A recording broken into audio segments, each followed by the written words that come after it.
खुलुमबाय दिनै 23 नभेम्बर 2023 बिस्तिबार फेरेंगिया बिटिसिनि सोद्रोमा नङा पर्बतजरानि साल दंफांखौ बिटि गैयि आरो फेरेंगिया सोमावनो हाया पर्बतजरायाव बिपिएफआ साल दंफां बायदि गसंथेनानै दिदोम जानानै दं होननानै एमसिएलए मुनमुन ब्रह्म बिथाङा फोरमायदों। चिरां जिल्लानि सिङाव थानाय नांगलफाङा ओनसोलनि मादापुराव फिसाया गावनि बिसिखौ बुथारदों आरो बुथारखांनानै खारखुमा लांदों। आसिर उद्दिन शेखआ गावनि बिसि हाबिजा बेगमखौ बुथारनानै गोथै सहखौ दौलें लागायनानै गावनि जिउखौ गावनो फोजोबनो होननानै महर होनो नाजादोंमोन।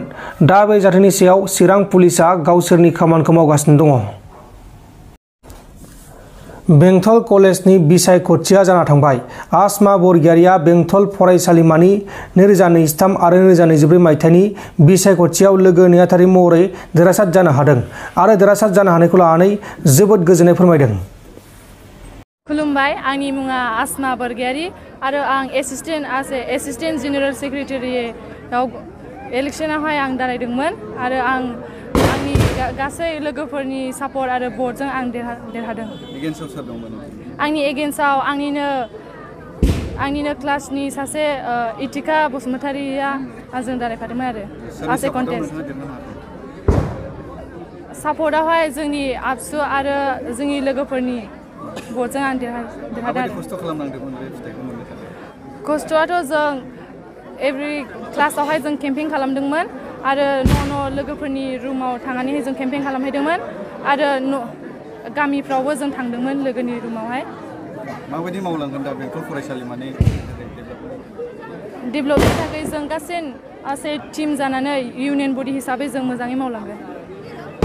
गिबियावनो आंनि मुङा नोजोर बसुमतारी, आङो पलिटिकेल बिए 3rd सेमनिफ्राय आरो आङो जोंनि बेंटल कलेजनि स्टुडेन्ट इउनियन इलेक्सनाव आङो लिटारेरि सेक्रेटारि पस्टआव दारायदोंमोन आरो आङो बे दारायनाय इलेक्सनाव आङो देरहासार जानो हाबाय।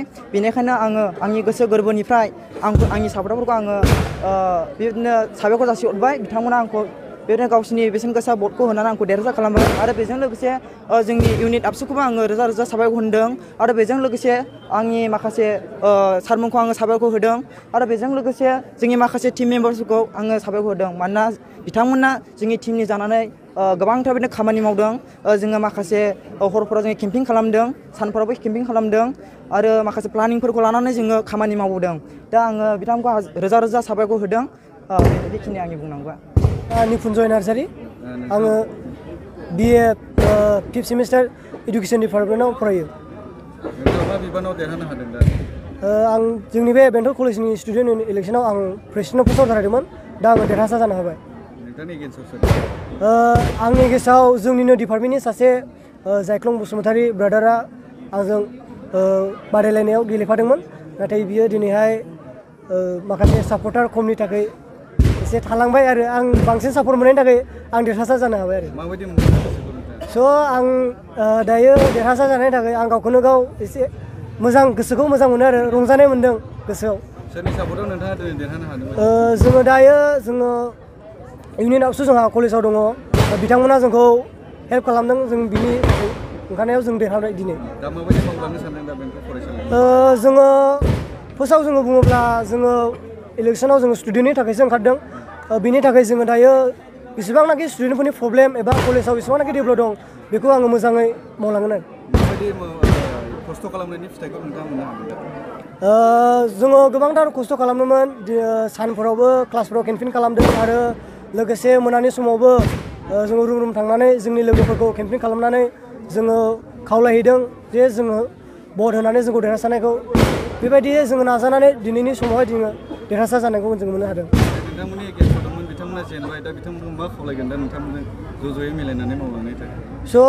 जोङो कलेज होनोब्ला जोंहा बयहाबो जोङो मावखानांगौखा, नाथाय जोङो बे दसे इलेक्सननि थाखाय जोङो आलादा जोङो लोगोब्लाबो जोङो इलेक्सन गेलेदों। नाथाय बिसोरो जेनदोंब्लाबो जों बिसोरखौबो नेवसिनो साना, मानो होनोब्ला बिसोरबो जोंनिनो लोगो। बेखायनो बिसोरखौबो जोङो जोंनि लोगोआव लाफानानै जोङो मोनफ्रोमबो खामानिफ्राव जों ज'यै मावलांगोन। नोंथांमोन दिनैनि खौरांफोरा बेखिनिल'मोन। बेखिनिसिम नायनायनि थाखाय नोंथांमोननिसिम रोजा रोजा साबायखर। गोजोन्थों। एसेनोसै। जय बर' हारिनि।